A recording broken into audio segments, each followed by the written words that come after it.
বান্দা যখন আল্লাহকে পাওয়ার জন্য এক হাত আগায়, আল্লাহ তার দিকে 10 হাত আগায় যান। বান্দা যখন আল্লাহকে পাওয়ার জন্য এক কদম হাঁটে, আল্লাহ তার দিকে 10 কদম হাঁটে।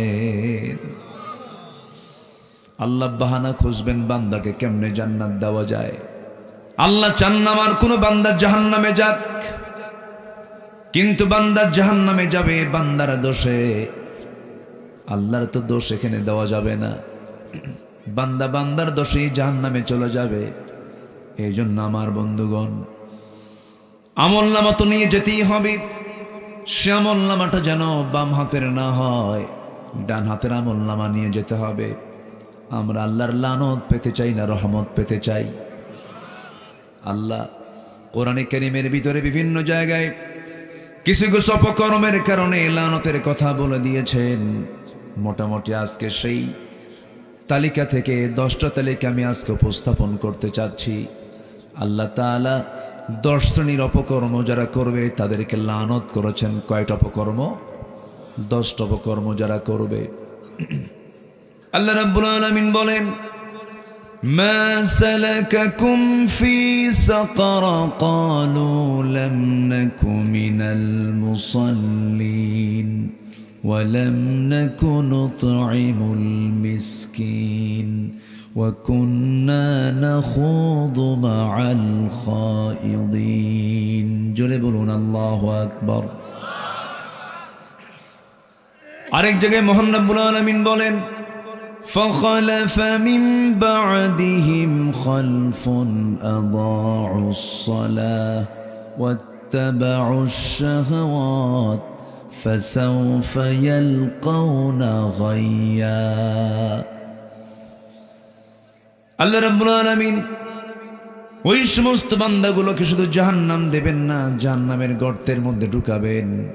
গাই নামক একটা গর্ত আছে, সেই গর্তের মধ্যে ওই সমস্ত বান্দাগুলোকে আল্লাহ রাব্বুল আলামিন ঢুকাবেন যারা নামাজকে নষ্ট করেছে, নফসের তাবেদারি করে মন যা চাই সেইভাবে চলেছে। আল্লাহ তাদেরকে জাহান্নামের গর্তের মধ্যে ঢুকাবেন। জোরে বলি নাউযুবিল্লাহ। তাহলে এই দেশে সবচাইতে বড় অপরাধ যেটা আমরা দেখতে পাচ্ছি, মুসলমান কি পড়ে না? আসতে বলবেন না, কি পড়ে না? এই আল্লাহর কালামে আল্লাহ তাআলা তারই আদরের, তারই পছন্দের, তারই মোহাব্বতের বান্দার প্রতি কিছু রহমতের ঘোষণা করেছেন। রহমত প্রাপ্ত বান্দা কারা? আবার এই কিতাবের ভিতরেই আল্লাহ তাআলা কিছু বান্দাকে লানত করেছেন, অভিসম্পাত করেছেন। যারা অভিসম্পিত হবে, যারা লানত প্রাপ্ত হবে, তারা হলো পোড়া কপাল। আর যারা রহমত প্রাপ্ত হবে তাদের তো কোনো কথাই না, তাদের ঠিকানা হয়ে যাবে জান্নাত। যেরকম সুবহানাল্লাহ। আমরা কি লানত পেতে চাই না রহমত পেতে চাই? ভালো করে বলেন, লানত না রহমত? রহমত পেতে চাই। রহমত ছাড়া কি জান্নাত পাওয়া যাবে? আল্লাহর দয়া ছাড়া কি বান্দা কখনো হিসাব দিয়ে জান্নাত পাবে? পাবে না। জান্নাত পাওয়ার জন্য অবশ্যই রহমত দরকার। লাইয়ানজু আহাদুম মিনকুম। আমার নবীজি একদিন সাহাবে কেরামকে নিয়ে বললেন, সাহাবীরা, কোনো ব্যক্তি নাজাত পাবে না। রাসূলকে বলা হলো, ইয়া রাসূলুল্লাহ, আপনার কি অবস্থা হবে? আমিও নাজাত পাবো না। কিন্তু ইল্লা আইয়াতাগাম্মাদানি আল্লাহ, কিন্তু মহান রব্বুল আলামিন আমার উপরে রহমতের চাদর দিয়ে বিস্তৃত করে দিবেন, আমাকে মাফ করে দিবেন। চিন্তা করুন, আল্লাহ আমাকেও যদি ধরেন, আমিও পাকড়াও হয়ে গেলে আমি পার পাবো না। আর আমার দেশের কিছু মানুষের চিন্তা, কিসের নামাজ, কিসের রোজা, মুরিদ তো হয়েই গেছি আমি। আছে এরকম চেতনার লোক? আছে? আসতে বলবেন না, আছে না নাই? আছে। ভাইরে, নিজের পা শক্ত করতে হবে। নিজের আমল মজবুত করতে হবে, নিজেকে নিজের পায়ে দাঁড়াতে হবে। লাহা মা কাসাবাত ওয়া লাকুম মা কাসাবতুম, সে যা অর্জন করেছে তার, তুমি যা অর্জন করেছো তোমার। কেউ কারো কোনো উপকারে আসবে না সেদিন। কার কথা? আসতে বলবেন না, কার কথা? আল্লাহর কথা। সম্মানিত ভাইয়েরা, তাই যদি হতো আমার নবীজির আপন চাচা আবু তালেব জান্নাতি না জাহান্নামী, সারা জীবন নবীজির বিরুদ্ধে ছিলেন না পক্ষে ছিলেন? পক্ষেই ছিলেন, কিন্তু কি ছিল না? আজ থেকে কি ছিল না? ঈমান ছিল না। ঈমান না থাকার কারণে আমার নবীর মতো মানুষ তাকে কিছুই করতে পারবেন না, কারণ ঈমান আছে যার, মূল্য আছে তার। ঈমান নাই যার, ন্যূনতম মূল্য নাই তার কার আদালতে। কিন্তু আমার দেশে বহু লোকের নামই আছে ঈমান আলী। কি নাম? গতকালকের মাহফিল কমিটির নাম ছিল একজনের ঈমান আলী। এই জন্য মনে হলো নাম হলো ঈমান আলী, নামাজ পড়ে না, নাম হলো রমজান আলী, রমজান মাসে দুপুরবেলা ভাত খায়। নাম হলো হিম্মত আলী, সাইকেলের চাকা বাস চলে শীত হয়ে পড়ে। নাম কি? হিম্মত আলী। নাম হলো আতর আলী, সুগন্ধ সুন্দর নাম আতর আলী, কিন্তু গোটা গায়ে গাজার গন্ধ। নাম হলো বাদশা মিয়া, ভিক্ষা করে। কি নাম রাখছে? বাদশা মিয়া। নাম হলো খোকা মিয়া, বয়স হলো 85 বছর। নাম দিয়ে তো জান্নাত পাওয়া যাবে না। জান্নাত পেতে হলে তার আমল লাগবে, তার ঈমানটা লাগবে। এই জন্য আমার বন্ধুগণ, এই দুনিয়া ছেড়ে যাবার আগেই আমার দুটো জিনিস ঠিক রাখতে হবে, ঈমান আর আমল। ঈমান আর আমল লাগবে। সম্মানিত ভাইয়েরা, আল্লাহ আমাকে বেশি ভালোবাসেন না আমি আল্লাহকে বেশি ভালোবাসি? একটু ভালো করে বলেন। আমি আল্লাহকে বেশি ভালোবাসি না আল্লাহ আমাকে বেশি ভালোবাসে? চিন্তা করো। আল্লাহ আমাকে দারুণ ভালোবাসেন। এত ভালোবাসেন, এত বদমাইশি করি, বান্দা কত দুষ্টামি করে, বান্দা কুফুরি করে, বান্দা শিরকের কাজ করে, কত পাপাচারে লিপ্ত বান্দা। এরপরে আল্লাহ বলে উদউনি আস্তাজিব লাকুম। আল্লাহু আকবার। তুই আমারে ডাক, আমি তোর ডাকে সাড়া দেব। বান্দা যখন আল্লাহকে পাওয়ার জন্য 1 হাত আগায়, আল্লাহ তার দিকে 10 হাত আগায় যান। বান্দা যখন আল্লাহকে পাওয়ার জন্য 1 কদম হাঁটে, আল্লাহ তার দিকে 10 কদম হাঁটে। আল্লাহ বাহানা খুঁজবেন বান্দাকে কেমনে জান্নাত দেওয়া যায়। আল্লাহ চান না আমার কোন বান্দা জাহান্নামে যাক, কিন্তু বান্দা জাহান্নামে যাবে বান্দার দোষে।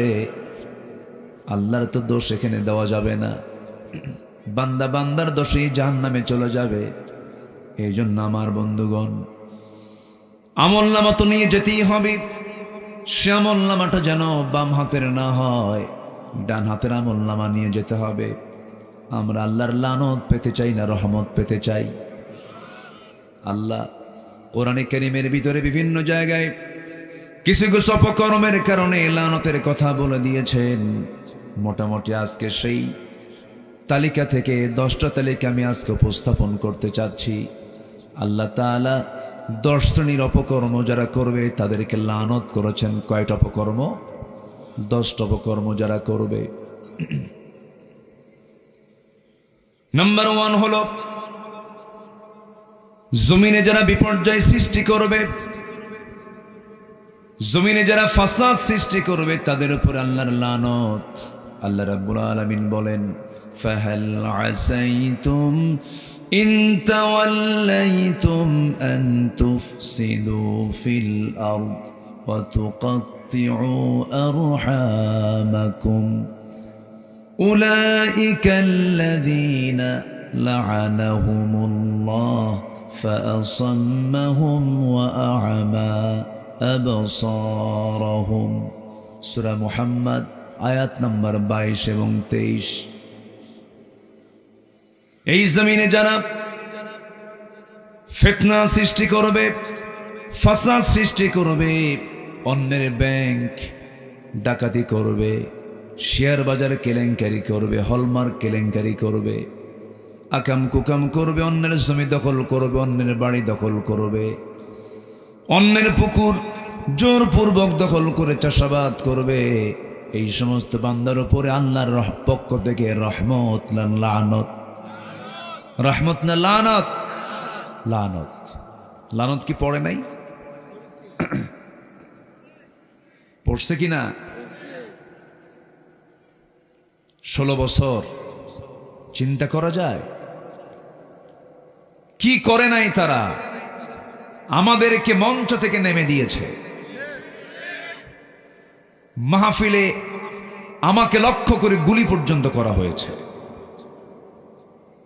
16 বছর আলেমদেরকে ধরে পিঠ মোড়া দিয়ে বেঁধে জেলের ভিতরে ঢুকানো হয়েছে। আল্লামা সাইদির মতো মানুষকে ধর্ষণের মামলা দেওয়া হয়েছে। আল্লামা আজিজুল হক রাহিমাহুল্লাহ 98-99 কথা, জেলখানায় ঢুকে তাকে উজুর পানি পর্যন্ত দেওয়া হয়নি। তার ছেলেকেও ধরে গরু চুরির মামলা দেওয়া হয়েছে।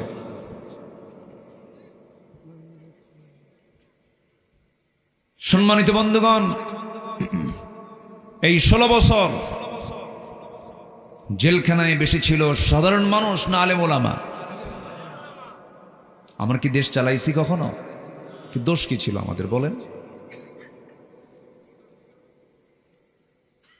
একটি মহলকে সন্তুষ্ট করার জন্য তারা এগুলো করেছে, কিন্তু লাভ হয়নি। আলেমদের রক্ত বড় বিষাক্ত। 2 বছর আগে আমি আব্দুল্লাহ আল আমিন সহ 116 জন আলেমের তালিকা করেছিল বিচারপতি শামসুদ্দিন মানিক। নাম শুনছেন তো? কালা মানিক বলার দরকার নেই, কালো তো আল্লাহই বানায় দেয়।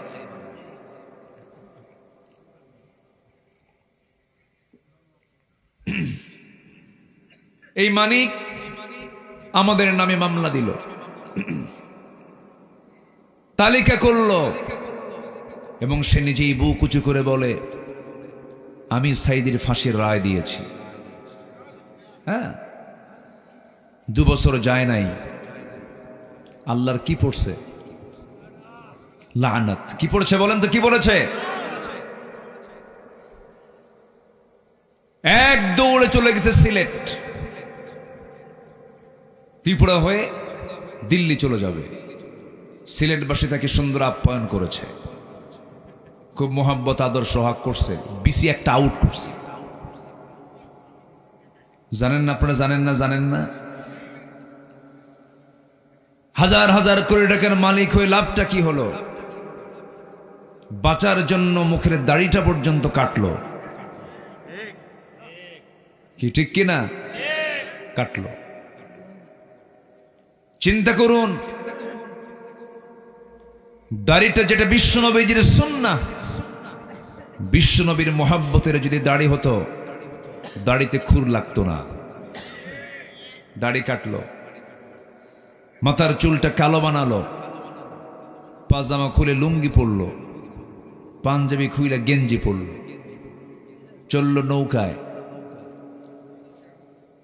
নৌকায় আইন মন্ত্রীকে ধরে ফেলেছে কোস্টগার্ড। স্যার চিনছি, উপায় নাই, আপনাকে না ধরে নিয়ে গেলে চাকরি থাকবে না। মানে ওদের তো কথা একটাই, যখন যে আসে, স্যার চলেন। আইনমন্ত্রী কয় আমি একা যাবো কেন, আমি কি একা আসছি? আমি তো জামাতের সাথে আসছি। কিসের সাথে? হ্যাঁ, আমি তো একা আসি না। ওটা কে? আইনমন্ত্রীকে ভালো করে দেখো, কে মাথার চুল কালো, মুখের দাড়িও নাই, লোকটাকে চেনা যায় না তো। আইনমন্ত্রীকে ভালো করে দেখো, ওটাই দরবেশ।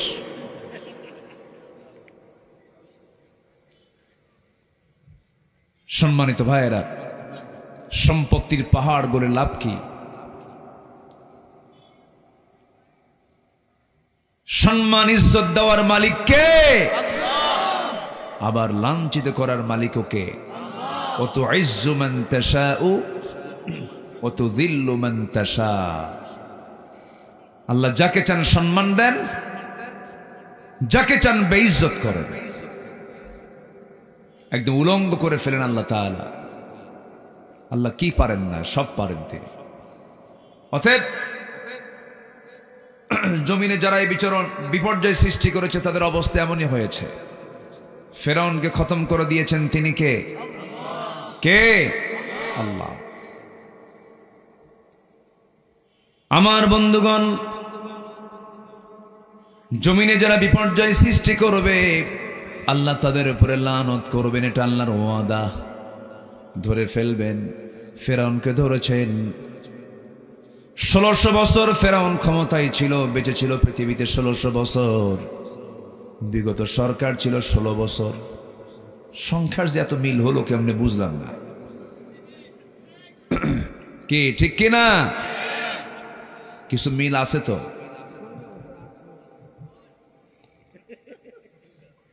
কিছু মিল আছে। রাগ করতেছেন নাকি আপনারা? রাগ করলেও কিছু করার নাই। আমার 2018 সালে চট করে বাড়ি ঘেরাও করে বলল, হুজুর চলেন, যেতে হবে। ধরে নিয়ে চলে গেল, কোনো কারণ নাই। ঢুকলাম জেলখানায়, কোনো দোষ নাই।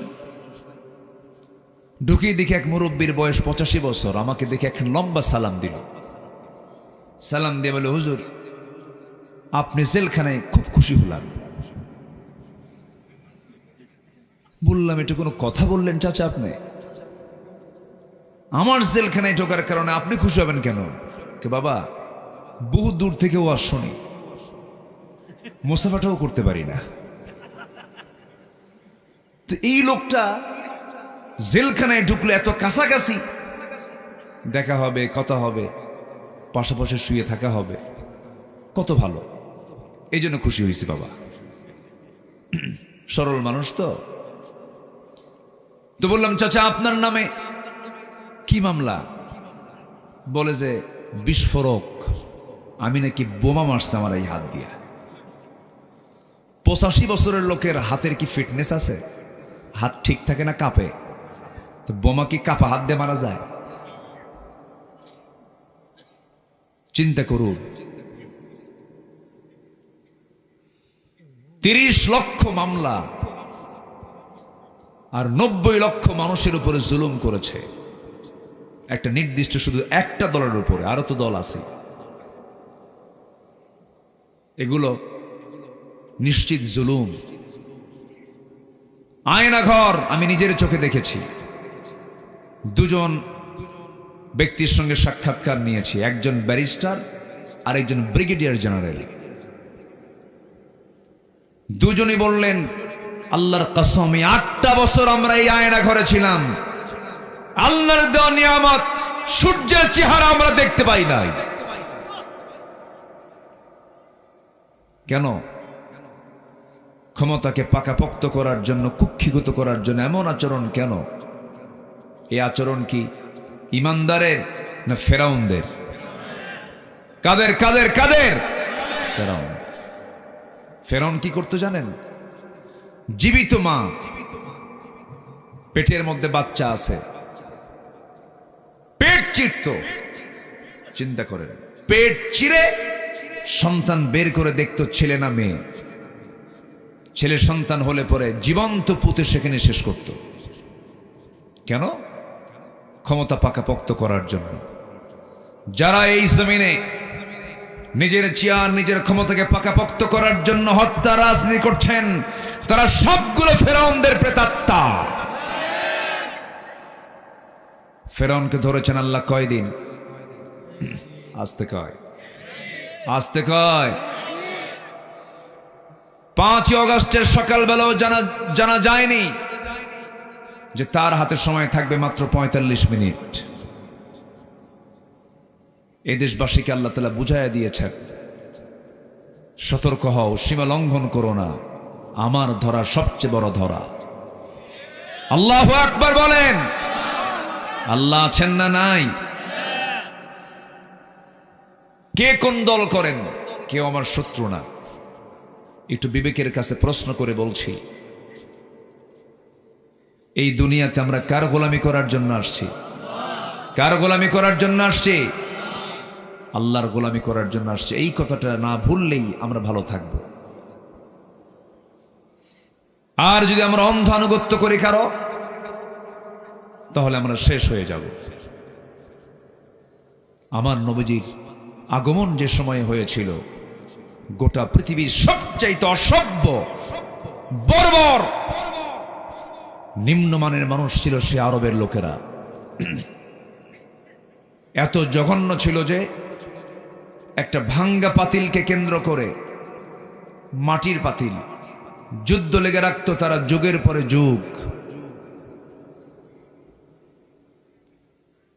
সামান্য বিষয়কে কেন্দ্র করে খুনকা বদলা খুন হয়ে যেত। সেই যুগে আমার নবীর আগমন হলো, সেই সমাজ থেকে বের হয়ে আসলো আবু বকর, ওমর, উসমান, আলীর মতো জগৎধন্য কি মডেল তারা ছিলেন। আল্লাহু আকবার বলবেন না? জোরে বলি আল্লাহু আকবার। এই যে তারা হীরকখণ্ড হয়ে বের হলেন, ওই সমাজ থেকেই এত আলোকিত একটা মানুষ বের হলেন। কিসের দ্বারা? আসতে বলবেন না, কিসের দ্বারা? আমি কি আলোচনা চালাবো? বসেন, একটু দুই একজন দেখি নড়াচড়া করে আবার। আলহামদুলিল্লাহ, খুব সুন্দর। গোটা রাত উনি শুনবেন। হুজুর বাসুক আর মরুক, আমি তো পারবো না। জি আলহামদুলিল্লাহ, দোয়া করেন। তাহলে আবু বকরের দাম বেড়েছে কি মানার কারণে? ওমরের দাম বেড়েছে কি মানার কারণে? উসমান রাদিয়াল্লাহু আনহুর দাম বেড়েছে কি মানার কারণে? সাইয়েদনা আলীর দাম বেড়েছে কি মানার কারণে? ওমরে ফারুক যখন ইসলাম কবুল করেন নাই, তখন রাসূলকে কি তিনি মোহাব্বত করতে গেছেন না মারতে গেছেন? বলেন। মারতে যাও ওমর, তিনি ব্যর্থ হলেন, পারলেন না। কিসের কাছে হেরে গেলেন? কোরআনের কাছে। আসুন, এটাকে আমরা একটু বোঝার চেষ্টা করি, মানার চেষ্টা করি। আল্লাহ কবুল করুন, জোরে বলে আমিন। কত পাশবিক লোক হলে পরে এমন আচরণ করতে পারে, নিজের মেয়ে সন্তানকে হত্যা করত তারা। আমার নবীর সামনে এক সাহাবী এসে কান্দে। আমার নবীজি বললেন, এই সাহাবী তুমি কান্দো কেন, কি হয়েছে? ইসলাম কবুল করনি? তোমার কি কষ্ট হয় ইসলাম কবুলে? হুজুর, ইসলাম তো কবুল করেছি আমি, কিন্তু মনটা বড় ছটফট করছে। কেন? আমার মনে হয় সব গুনাহ মাফ হলেও একটা গুনাহ আমার মাফ হয়নি। কি করছো তুমি বলো? হুজুর, নিজের হাতে আমি আমার সন্তানকে হত্যা করেছি। আমার নবীজির চোখে পানি চলে আসছে। নবীজি কেঁদেই বললেন, সাহাবী ঘটনা কি বলো তো? আমার নবীজি তাকে সামনে বসায় দিলেন। বসায় দিয়ে পুরনো ঘটনা তার কাছ থেকে লম্বা করে শুনতে লাগলেন। ওই সাহাবীর চেহারা খুব সুন্দর ছিল। চোখের পানি ফেলতে ফেলতে নবীর সামনে বর্ণনা করলেন, হুজুর, সন্তানটা যখন আমার স্ত্রীর গর্ভে চলে এলো, 6 মাস হলে পরে আমার স্ত্রী বলল, আমি চললাম বাপের বাড়ি। আমি আলটিমেটাম দিয়ে দিলাম, শোনো, সন্তান যদি ছেলে হয় নিয়ে আসবে, মেয়ে হলে পরে আমাকে না বলেই জীবন্ত পুঁতে হত্যা করবে। আমার মায়ের আলোচনা শুনছেন কিনা জানি না, আসছে মায়েরা আসছে। আমার মা বোন আজকের যুগে যেমন নারীকে পণ্য সামগ্রী বানায় ফেলেছে, গোটা দুনিয়াতে মেয়েদের কোনো মূল্য নাই, মেয়েরা একটা ভোগ্য সামগ্রী হয়ে গেছে। মেয়েদের উলঙ্গ করে ঘর থেকে বের করে দেওয়াটাকে স্বাধীনতা মনে করছে, কিন্তু মেয়েরা সম্মান পাবে কাপড় চোপড় খুললে না দেহটা ঢাকলে? ঢাকলে তাদের দামটা বাড়বে। সেই যুগে মেয়েদেরকে এরকম ভোগ্য সামগ্রী মনে করা হতো, মেয়েদের বাবা এটাকে বিপদ মনে করে মেয়েটাকে হত্যা করে ফেলতো। ওই সাহাবী বলছেন, ইয়া রাসূলুল্লাহ, আমার বউটাকে বলে দিলাম, বউ আমার চলে গেল বাপের বাড়ি, মেয়ে সন্তান আমাকে বলল সন্তানটা মৃত হয়েছে, আমার বউ মেয়েটাকে মারতে পারে নাই। 6 বছর চলে গেল, হঠাৎ করে আমার সামনে একদিন একটা ছোট্ট বাচ্চার সামনে দাঁড়ালো। ভালো করে লক্ষ্য করে আপাদ মস্তক দেখে লক্ষ্য করে দেখে আমার মতো নখ, আমার মতো হাত, আমার মতো পা, আমার মতো কপাল, আমার মতো চেহারা, আমার মতো হাসি খুশি। সন্দেহ হলো, সন্তানটাকে চট করে ধরলাম, সন্তানটাকে ধরে নিয়ে সোজা বইয়ের সামনে এসে দাঁড় করিয়ে বললাম, সত্যি করে বল এই মেয়েটা কার মেয়ে? এবার বউ বলছে, স্বামী আমার সন্তানের তথ্য আমি কতক্ষণ গোপন করব? এই সন্তানটা আমাদের ঔরস থেকে এসেছিল 6 বছর আগে। আমি খেপে গেলাম, রেগে গেলাম, কিচ্ছু প্রকাশ করলাম না। অভিনয় শুরু করে দিয়া শিরকিয়াতের কারণে বউটাকে বললাম, মেয়েটাকে সুন্দর করে সাজগুজ করে দাও। অভিনয় করে সন্তানটাকে কোলের মধ্যে নিলাম, আদর করলাম, চুমু দিলাম, স্নেহ দিলাম। মেয়েটা আমার এত খুশি, আমার মাথার চুলগুলো কত সুন্দর করে গুছে গুছে দিল, আমার কাপড় চোপড়গুলো কত সুন্দর পরিষ্কার করে দিল। এরপরে আমি তাকে নিয়ে রওনা দিলাম নানির বাড়ির কথা বলে। সামনে জঙ্গল পেলাম, জঙ্গলের মধ্যে ঢুকে গেলাম। মেয়েটার মুখ ছোট হলো, মেয়ে বলছে, বাবা এই দিকে যাও কেন? কিচ্ছু বললাম না। জঙ্গল পার হয়ে গেলাম, গর্ত খনন শুরু করলাম কোদাল দিয়া। মেয়েটা বলে, বাবা এই দুপুরবেলা এত কষ্ট কেন করছো? শরীর থেকে তো ঘাম ঝরছে, তুমি কি নানির বাড়ি যাবা না? কিচ্ছু বললাম না। গর্ত খনন করতেছি, আমার দাড়ির মধ্যে মাটি এসে লেগে যায়। আমার মেয়েটা তার নখ দিয়া খিলাল করে করে আমার দাড়ির সেই মাটিগুলো সরায়া সরায়া দেয়। হুজুর আমি ঘর্মাক্ত হয়ে যাচ্ছি, ঘেমে যাচ্ছি বারবার। মেয়েটা গামছা দিয়ে আমার গায়ের ঘাম, সেই ঘামগুলো মুছে মুছে দিচ্ছে, আমাকে আদর করে চুমো চুমো দিয়া বলে, বাবা গর্ত খনন কেন করো? তুমি কি নানি বাড়ি যাবা না? আমি কিচ্ছু বললাম না। গর্ত খনন যখন শেষ হয়ে গেল, অভিনয় করে বললাম, মা দেখো তো গর্ত খনন কেমন হয়েছে। আমার মেয়েটা সরল মনে বিশ্বাস করে, মেয়েটা ছোট্ট মেয়ে, আমার 6 বছর বয়স হুজুর। আমার মেয়েটা যখন উকি মেরে গর্তের কাছে গিয়ে যখন উকি মেরে দেখতে লাগলো, আমি পিছন দিকে চলে আসলাম। পিছন থেকে এমন জোরে সজোরে ধাক্কা মারলাম, এক ধাক্কায় সন্তানটা গর্তের মধ্যে পড়ে গেল। উপর হয়ে পড়ার পর আবার চিত হয়ে দুটো হাত এক জায়গায় করে বলছে, বাবা বুঝতে পেরেছি মার কথাই সত্য, তুমি আমাকে আজকে মারার জন্য এই জায়গায় নিয়ে এসেছো। আমি জানি তুমি আজকে আমাকে মেরেই ফেলবে, বাঁচাবে না, কিন্তু বাবা একটু দয়া করে একটা বারের জন্য আমাকে প্রাণে বাঁচায়া দাও। এই চেহারা কোনোদিন তোমার সামনে আমি দেখাবো না, আমাকে ছেড়ে দাও। কিন্তু ব্যাপারটা হলো কি হুজুর, আমার শিরকিয়াতের কারণে আমার ভিতরে কোনো দরদ কাজ করলো না, সামাজিক কারণে দিলটা নরম হলো না। হাতের মধ্যে পাথর নিলাম, এত জোর আঘাত করলাম, এক আঘাতে ফিঙ্কি দিয়া বুকে রক্তগুলো ঝরতে লাগলো। মাটি চাপা দিয়া, বালু চাপা দিয়া নিজের হাতে নিজের মেয়েকে দুনিয়া থেকে বিদায় করে দিলাম। আমার নবীজি কথাগুলো শুনলেন, শোনার পর আমার নবীজি কান্না বিজড়িত কণ্ঠে বলে উঠলেন, ওরে আমার সাহাবীরে, এত বড় মানুষ পাষাণ হয় আমার জানা ছিল না। তবে একটা কথা জেনে রেখে দিও, ইসলাম তেমন একটা বিধানের নাম, নতুন করে যে দিন গ্রহণ করে তার আগের সমস্ত গুনাহগুলো সব আল্লাহ পাক মাফ করে দেন। আমার বন্ধুগণ, আমার ভাইরা, এই অসভ্য মানুষগুলোকে বর্বর মানুষগুলোকে, এত পাষাণ হৃদয়ের মানুষগুলোকে একটা সুতার কাঠিতে আবদ্ধ করেছেন, আল্লাহওয়ালা বানিয়ে দিয়েছেন। এত ভালো মানুষের রূপ নিল অন্য কোনো জাদু মন্ত্র দিয়ে নয়, একমাত্র কিসের কারণে? সেই কোরআনই তো আছে এখন, কিন্তু মানার মানুষ নাই। যে নেতা আপনাকে নামাজের কথা বলে না, যে দল আপনাকে কোরআনের কথা বলে না, যে নেতা আপনাকে জাহান্নাম থেকে বাঁচার জন্য কোনো শিক্ষা দেয় না, ও যুবকরা, যে নেতা তোমার হাতে মদের বোতল তুলে দেয়, যে নেতা তোমার হাতে অস্ত্র তুলে দেয়, যে নেতা জেনার জন্য তোমার হাতে নারী তুলে দেয়, ওই সমস্ত নেতৃত্বের মুখে তোমরা জুতা মারো, থুতু মারো। রাজি আছেন কারা কারা? হাত উঁচু করে দেখান।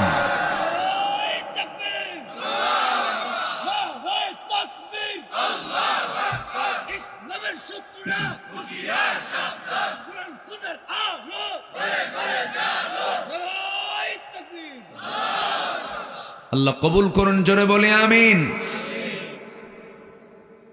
আমার তো বন্ধু সেই যে আমাকে জাহান্নাম থেকে বাঁচার জন্য দাওয়াত দেবে।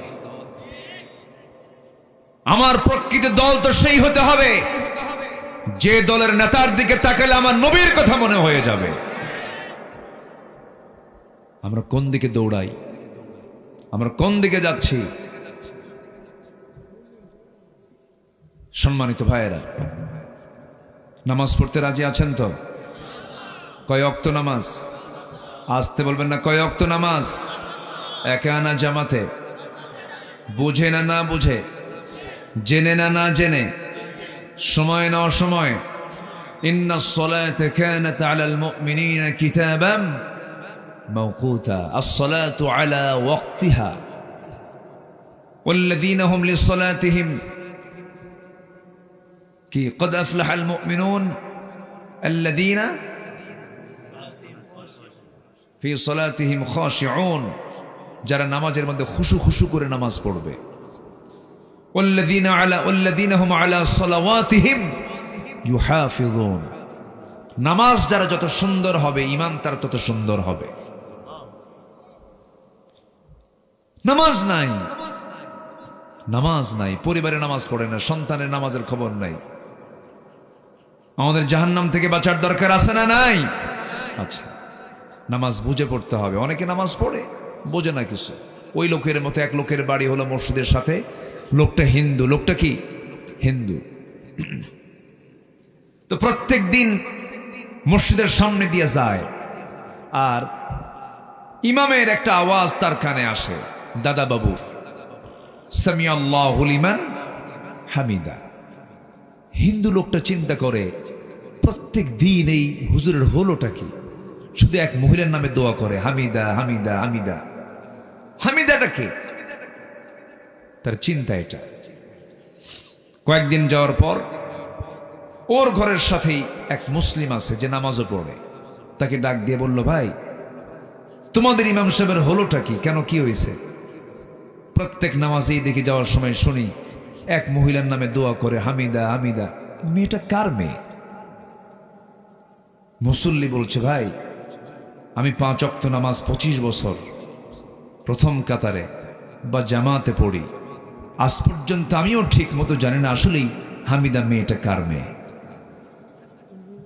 কি বুঝতেছেন কি আপনারা? আজকে যদি প্রকৃত মুসল্লি যদি নামাজটা বুঝতো, অন্তত ওই মুসল্লির দ্বারা সুদের কারবার হতো না,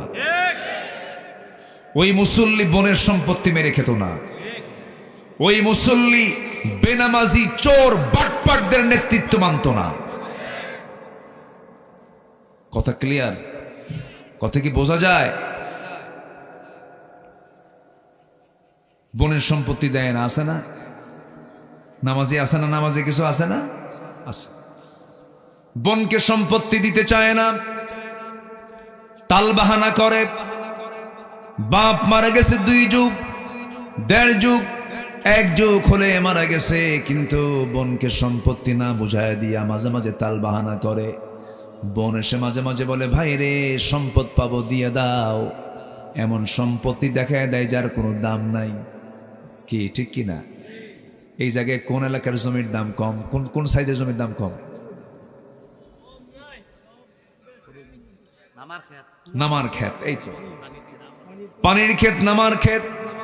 রাস্তার ধারের পৌরসভার জমির দামগুলো অনেক বেশি, সেইগুলো ভাইয়েরা দখল করে বলে ওই যে নামার খেতে যা, বলে দেয়, কথা বলে না, রাগ করে, বন্ধন ছিন্ন করে ফেলে। একই মার পেট থেকে এসেছে কিন্তু সম্পর্ক নাই সম্পত্তির কারণে। বোনকে সম্পদ বুঝায় না দিয়া আবার কিছু কিছু ভাই আছে দারুণ চালাক, বোনটাকে দাওয়াত দিয়ে বাড়িতে নিয়ে আসে, নিয়ে এসে কি করে, নাটোরের কাঁচাগোল্লা, বগুড়ার দই, টাঙ্গাইলের চমচম, কুমিল্লার রসমালাই, যশোরের খই, সব খাবারগুলো এক জায়গায় করে বোনকে দাওয়াত দিয়ে জনমের মতো খাওয়ায়। 2 ভরি স্বর্ণের পেটা চেন হাতের মধ্যে দিয়ে বলে, বোন আমি তোমাকে খুব মহব্বত করি, কিন্তু ওই 2 ভরি স্বর্ণের চেন কিনছে বোনের সম্পত্তির ধান বেচা। বোঝেন ভাই? খাওয়ায় খুয়া পাম্পট্টি দিয়া বোনকে বাম পাশে বসায় দিয়া এবার বোনকে বলছে, বোন একটা কথা বলি, অংশ নিলে কিন্তু ধ্বংস হয়। দেখছেন কি ফতুয়াটা দিল, মানে জাহান্নামে যাবে কেমনে তার রাস্তা ক্লিয়ার করতেছে। আছে এরকম, আছে? রাগ করতেছেন না তো? হুজুর ওয়াজ শুনতে এসে তো সম্পত্তি আমার বের হয়ে যাচ্ছে, এরকম ভাবতেছেন না তো? আবার কেউ সম্পত্তি বের হচ্ছে না, আপনার ভিতরে থাকা অন্যের হক বের হয়ে যাচ্ছে, কি ঠিক কিনা? আলোচনাটা সন্ধ্যায় হলে ভালো হতো। আসলে এত গভীর রাতের আলোচনা তো, একটু কষ্ট পাচ্ছেন মনে হয় আপনারা, কষ্ট পাচ্ছেন না তো? মুআমালাত, মানুষের সবচেয়ে বড় দৌলত হচ্ছে মানুষের সুসম্পর্ক, সুন্দর কথা, সুন্দর মুআমালাত। বলি আলহামদুলিল্লাহ। একটা কথা বলে না, ব্যবহার কিসের পরিচয়? বংশের পরিচয়। আল্লাহ আমাদের ব্যবহারকে সুন্দর করার তৌফিক দান করুন। জোরে বলি আমিন। অত্যন্ত বিনয়ী মানুষ, আল্লাহ তুমি তাকে কবুল করে নাও। জোরে বলি আমিন। সম্মানিত ভাইয়েরা, বোনের সম্পত্তি যদি না বুঝায় দেয়, সম্পর্ক যদি না রাখে, আল্লাহর রহমত না লানত? লানত। আল্লাহ লানত করেন কয় শ্রেণীর উপরে? 10 শ্রেণী। চলে গেল 2টা, কয়টা গেল? লাইন মনে আছে তো সবার?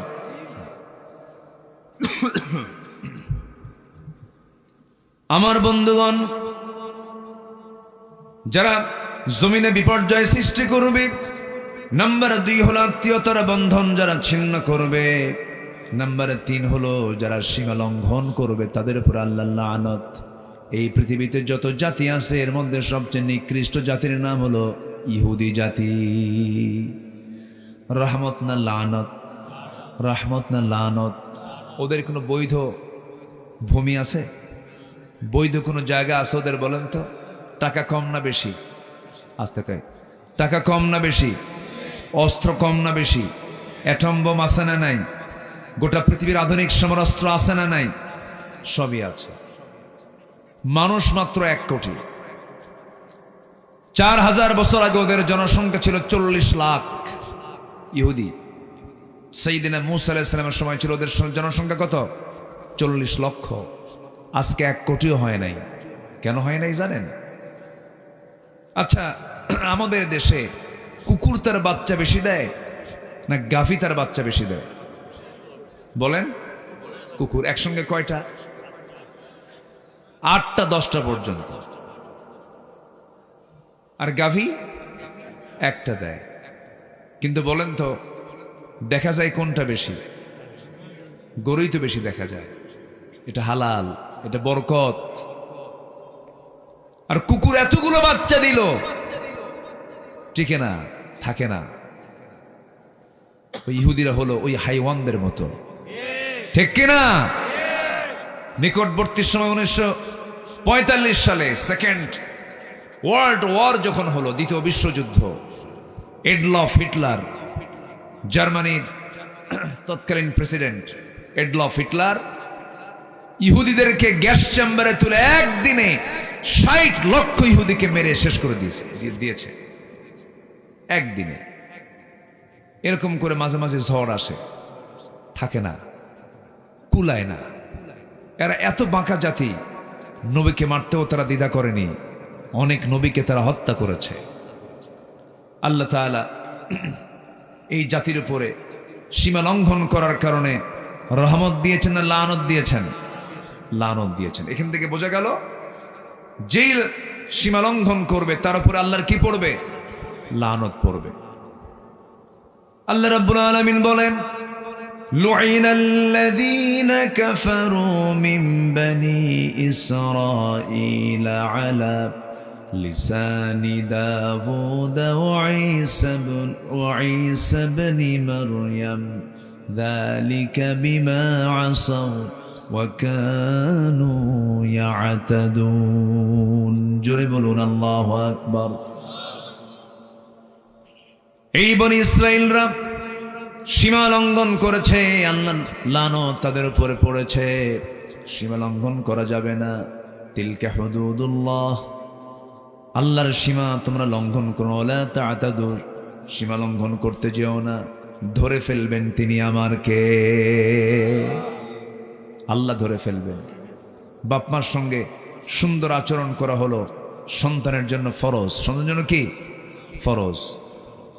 বেয়াদবি করলে, খারাপ আচরণ করলে, তাদের হক আদায় না করলে সীমা রক্ষা হলো না, সীমা লঙ্ঘন হলো। গজব পড়বে কার?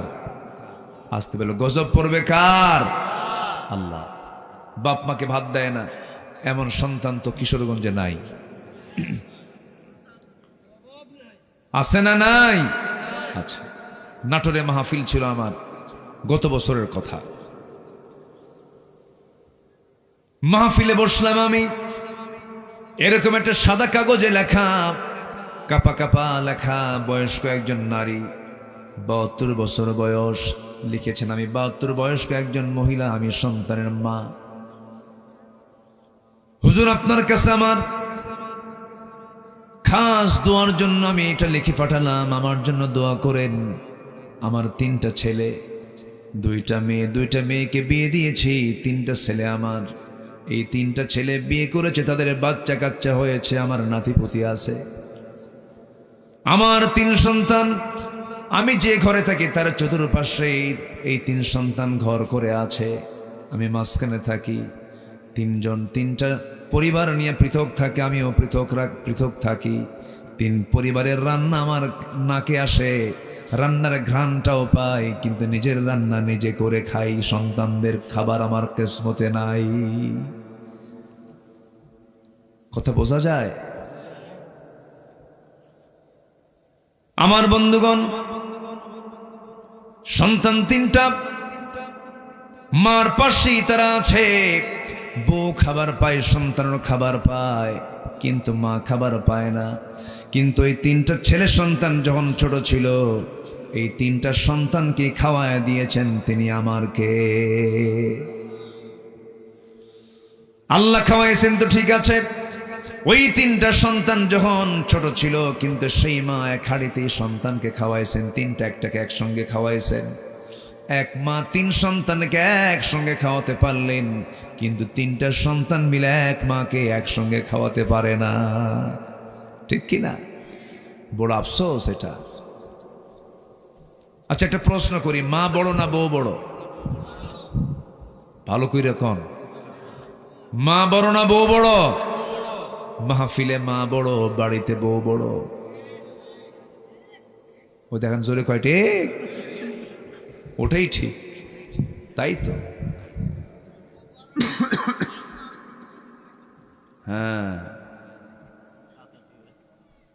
কি সুন্দর কথা আপনাদের। রাস্তাটা এত চিকন, গাড়ি ঢোকে না। তো কে যেন কয় সামনে সিফলা রাস্তা, সাফর না কে রে, এরকম করে টান দেয় না একটু? সিফলা রাস্তা। কি সুন্দর ভাষা আপনাদের। ভাষার সৌন্দর্য কে দিয়েছেন বলেন তো? আজ থেকে কে দিয়েছেন? কে দিয়েছেন? আল্লাহ দিয়েছেন। কত ভাষা, কত হাসা, কত আনন্দ ভাষার মধ্যে, লালিত্য কে দিয়েছেন? আল্লাহ দিয়েছেন। তাহলে মাকে আমাদের খাবার দেওয়ার দরকার আছে? আসতে কয় সেবা করার দরকার আছে? সেবা যদি না করি রহমত না লানত, রহমত না লানত, লানত। আচ্ছা, আল্লাহ আমাকে যে সম্পদ দিয়েছেন, এই সম্পদ প্রথম খরচ করব আমার কার জন্য বলেন তো?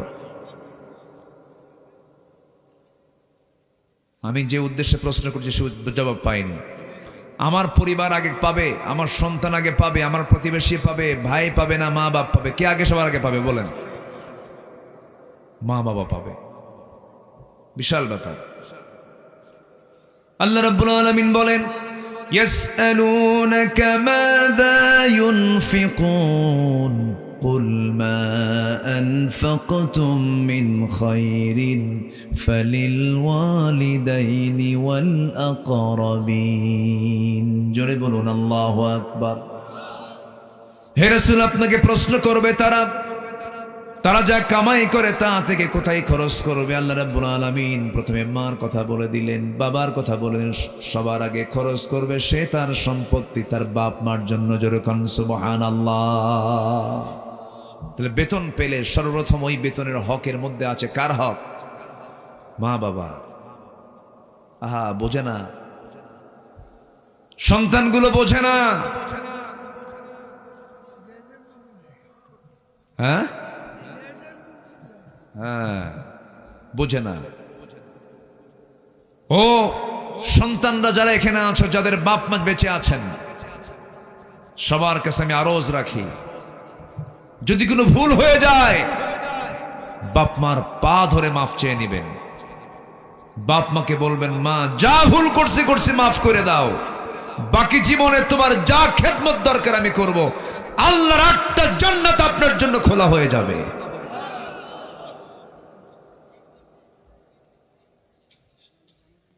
আটটা জান্নাত খোলা হয়ে যাবে। আবার কিছু বাপ মাও আছে, দুষ্ট আছে, আছে না নাই? এক ছেলেকে 10 বিঘে লিখে দেয়, আরেক ছেলেকে ফাঁকি দেয়। আছে কিনা? এরকম আছে কিনা বলেন? আছে কিনা? আছে কিনা? এক ছেলেকে দেয়, আরেক ছেলেকে দেয় না। এটাও ঠিক না, কিন্তু এর জন্য আপনি সন্তান ব্যবহার খারাপ করবেন তাও পারবেন না। বাবা যাবে বাবার কবরে, সন্তান যাবে সন্তানের কবরে। তোমার যে দায়িত্ব তুমি তা পালন করো। সম্মানিত ভাইয়েরা, এক সাহাবী বলেন, ইয়া রাসূলুল্লাহ, আমি তো মদিনায় আসছি, আমার মা মুশরিকা, আমার সঙ্গে সাক্ষাৎ করতে আসছে, আমি কি কথা বলবো? রাসূল বলেন, তুমি কি মানুষ না? তুমি কেন কথা বলবা না? তোমার উত্তম আচরণ দিয়ে তোমার মাকে তুমি বরণ করে নাও। তুমি মানবিক হতে হবে, তোমাকে মার খেদমত করো, যাও। আল্লাহু আকবার বলেন। মা বাপ যদি চরিত্রহীন হয়, সন্তানের অধিকার নাই তার সঙ্গে খারাপ আচরণ করার। আল্লাহ তুমি বোঝার তৌফিক দাও। জোরে বলি আল্লাহুম্মা আমিন। নাম্বার 4 হলো, মহান আল্লাহর সত্য বাণীকে যারা আড়াল করবে, আল্লাহর কালামকে যারা গোপন করবে, তাদের উপর আল্লাহর লানত। আল্লাহ রাব্বুল আলামিন সুন্দর করে বলছেন, ইন্নাল্লাযীনা ইয়াকতুমুনা মা আনজালনা মিনাল বাইয়িনাতি ওয়াল হুদা মিন বা'দি মা বায়্যানাহু লিন-নাসি ফিল কিতাব উলাইকা ইয়ালআনুহুমুল্লাহু ওয়া ইয়ালআনুহুমুল লাঈনুন। জোরে বলুন আল্লাহু আকবার। আল্লাহ রাব্বুল আলামিন বলেন, আমার আয়াতকে যারা গোপন করবে তাদের উপর আমার লানত। আমার বন্ধুগণ, আয়াতকে গোপন করা মানে আল্লাহ তাআলা কোরআনের মধ্যে যা বলেছেন তা সমাজে বাস্তবায়ন করা। টেকনিক করে, বিভিন্ন কৌশল অবলম্বন করে আপনি কিছু কিছু আয়াতকে আপনি আড়াল করলেন। নামাজ পড়বেন আল্লাহর নিয়মে, সমাজ চালাবেন দুনিয়ার নিয়মে, এটা ইমানদার কখনো করতে পারে না। এই জাতীয় চরিত্র যাদের মধ্যে লালন হবে তাদের উপরে আল্লাহর লানত। আল্লাহ রাব্বুল আলামিন নাম্বার 5 বলেছেন, তাদের উপর আল্লাহর লানত। আল্লাহ বলছেন, বিনা কারণে মুমিনদেরকে যারা হত্যা করবে তাদের উপর আল্লাহর লানত। একটা মানুষকে যদি কেউ মেরে ফেলে তার উপরে আল্লাহর রহমত থাকবে না, লানত পড়বে, লানত পড়বে। 10টা পয়েন্ট বলে আমি শেষ করে দেব, একটু বসুন। হত্যা এটা ছোটখাটো অপরাধ না বড় অপরাধ? আসতে পারে, ছোটখাটো না বড়। আল্লাহ তাআলা বলছেন যে ব্যক্তি কাউকে হত্যা করবে তার পুরস্কার হলো জাহান্নাম। ফাজাযাউহু জাহান্নাম ওয়া মান ইয়াকতুল মুমিনান মুতাআম্মিদান ফাজাযাউহু জাহান্নাম। মারাত্মক কথা। আবার আরেক জায়গায় বলছেন একটা মানুষকে হত্যা করা মানে ফাকাতালান নাস জামিআ। একটা মানুষকে যদি কেউ হত্যা করে সেজন্য আল্লাহর দৃষ্টিতে গোটা পৃথিবীর মানুষকে হত্যা করল। নাউজুবিল্লাহ বলেন। হত্যা কি আছে আমাদের সমাজে? কি হত্যা আছে না? আছে কিনা বলেন? আছে। রহমত না লানত? রহমত না লানত? লানত। আল্লাহর অভিসম্পাদ তার উপরে পড়ে যাবে, সে রহমত প্রাপ্ত হবে না। মানুষ কতটা নির্মম হতে পারে! আইয়ামে জাহেলিয়াতের যুগে আমরা শুনেছি মানুষ খুন করেছে, কিন্তু এমন শুনে নেই যে মানুষ মেরে ফেলার পরে 49 টুকরা করছে। আমার দেশে এমন রেকর্ড আছে না নাই? আচ্ছা, আমরা শুনেছি আগে ধর্ষণ হয়েছে, মেয়েদের প্রতি জুলুম হয়েছে, কিন্তু এমন শুনি নাই যে 3.5 বছরের মেয়ে ধর্ষিতা হয়েছে। মরা লাশ ফ্রিজে রাখা হয়েছে অথবা কবরে রাখা হয়েছে, সেখান থেকে তুলে ধর্ষণ করা হয়েছে। এমন রেকর্ড আমার দেশে আছে না নাই? আছে। কোথায় ভালো আমরা? সম্মানিত ভাইয়েরা, সম্প্রতি কয়েক মাস আগে, গত এপ্রিল কি মে মাসের দিকে, একজন এমপি, ঝিনাইদহের একজন এমপি, কালীগঞ্জে স্থানীয় একজন এমপি ছিলেন, সে এমপি গেছে ইন্ডিয়াতে। সেই লোকটাকে মারলো কেমনে জানেন না আপনারা? একটা মানুষকে মেরে টুকরো টুকরো করে, শরীর থেকে হাড় মাংস আলাদা করে, গোশতগুলোকে টুকরো টুকরো করে কমোডের ভিতরে, বাথরুমের কমোডের মধ্যে দিয়ে ফ্ল্যাশ করে করে লাশটাকে গুম করে ফেলেছে। মানুষ কতটা নির্মম আর পাশবিক হলে পরে আচরণটা করতে পারে। আল্লাহ বলছেন এ আচরণ যারা করবি তোরা রহমত পাবি না। আমি আল্লাহ আমার পক্ষ থেকে রহমত না লানত। লানত। আল্লাহ আমাদেরকে বোঝার তৌফিক দান করুন, জোরে বলি আমিন। নাম্বার 6 হলো, অনেক লম্বা লম্বা কথা ছিল কিন্তু রাত হয়েছে গভীর, আর পারছি না, একটু শর্ট করে আস্তে আস্তে আমরা মূল আলোচনার শেষের প্রান্তের দিকে আমরা চলে যাচ্ছি। নাম্বার 6 হলো যারা মুনাফিকি করবে তাদের উপর আল্লাহর লানত পড়বে। মুনাফিক তো কিশোরগঞ্জ জেলায় একটাও খুঁজে পাওয়া যাবে না। আছে না নাই? মুনাফিক কাকে বলে? মুনাফিক সেই যে মিথ্যা কথা বলে, যে ওয়াদা ভঙ্গ করে, যে বাজে কথা বলে, যে আমানতের খেয়ানত করে, তারাই হলো মুনাফিক। বলেছেন মুহাম্মদ সাল্লাল্লাহু, ইন্নাল মুনাফিকিনা লাকাযিবুন। যারা মুনাফিক হয় তারা মিথ্যুক হয়। তারা কি হয়? মিথ্যুক হয়। তাহলে এখন বলেন, সন্দেহ কি নিজকে নিয়ে লাগে না একটু? আমার বন্ধুগণ, মুনাফিক বড় ভয়ঙ্কর। মুনাফিকের আচরণ থেকে আল্লাহ পাক আমাদেরকে হেফাজত করুন। মিথ্যা কথা বলবো না, ওয়াদা ভঙ্গ করব না, আমরা কখনো মুখ থেকে বেফাস কথা বলবো না, আজে বাজে কোনো কথা বলবো না। যে ব্যক্তি 2 চোয়ালের মাঝখানের যে বস্তু, যে অঙ্গটা জিহবা, 2 উরুর মাঝখানের যে অঙ্গটা গোপনাঙ্গ, এই 2টা জিনিসের হেফাজত যে করবে, রাসূল নিজে বলেছেন আদমান লাহুল জান্নাহ, আমি রাসূল তার জন্য বেহেশতের জামিন হয়ে যাব। জোরে বলে সুবহানাল্লাহ। নাম্বার 7 হলো কুফরি যারা করবে, কাফের অবস্থায় যাদের মৃত্যু হবে তাদের উপরে আল্লাহর লানত। নাম্বার 8 হলো আল্লাহ রাসূলের সঙ্গে যারা শত্রুতা করবে তাদের উপরে তাদের উপরে আল্লাহর লানত। নাম্বার 9 হলো অঙ্গীকার যারা ভঙ্গ করবে তাদের উপর আল্লাহর লানত। নাম্বার 10 হলো ওই সমস্ত বান্দার উপর আল্লাহর লানত যারা আল্লাহর সম্পর্কে মিথ্যা রচনা করে। আমার দেশের নাস্তিক ব্লগার আছে না নাই? আসতে বলবেন না, আছে না নাই? আল্লাহকে নিয়ে কথা বলে, রাসূলকে নিয়ে কথা বলে, আল্লাহকে গালি দেয়, রাসূলকে গালি দেয়, কোরআনকে নিয়ে বাজে কথা বলে, ইসলামকে নিয়ে বাজে কথা বলে। এই 16 বছরের তালিকাগুলো করেছে নাস্তিকের বাচ্চারা আমাদের। আর এখন আমাদের সময় হয়েছে ওদের তালিকা করার। এখন আমরা ওদের তালিকা করব। জাহাঙ্গীরনগর ইউনিভার্সিটি মনে আছে কিনা আপনাদের জানি না, একটা ছেলে 100 মেয়ের জীবন নষ্ট করে, ধর্ষণ করে, সাংবাদিকদেরকে ডাক দিয়া সাংবাদিক সম্মেলন করে, ধর্ষণের সেঞ্চুরি করে মিষ্টি বিতরণ করেছে ক্যাম্পাসে। নাউজুবিল্লাহ বলবেন না? নাউজুবিল্লাহ বলবেন না? এদের পৃথিবীতে বেঁচে থাকার কি অধিকার থাকতে পারে? এই সমস্ত কুলাঙ্গারদের, নাস্তিকদেরকে প্রকাশ্যে ধরে ঝুলায়া মেরে ওদের রক্ত মাংস হাড় হাড্ডি কুত্তা বিলাই দিয়ে খাওয়ানো দরকার। রাজি আছেন কারা কারা? হাত উঁচু করে দেখান মুসলমান। কেউ তো স্লোগান দেন না।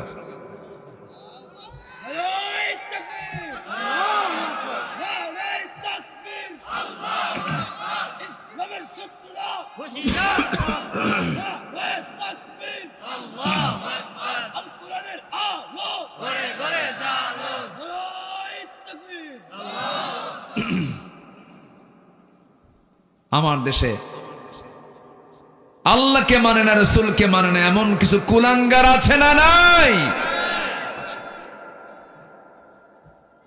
সময় হয়েছে আমাদের তাদের ব্যাপারে সোচ্চার হওয়ার। সুযোগ তো বারবার আসে না। আল্লাহ সুযোগ কি বারবার দেন? সুযোগ বারবার দেন না। সুযোগ এসেছে, সময়কে আমরা কাজে লাগাবো। জোরে বলি ইনশাআল্লাহ। আরো জোরে বলি ইনশাআল্লাহ।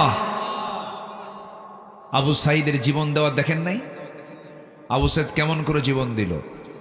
হাত দুইটা দুই দিকে দিয়া বুকটা উঁচু করে বলল, বন্দুকের গুলি চালা, আমি 18 কোটি মানুষকে জুলুম থেকে বাঁচাতে চাই।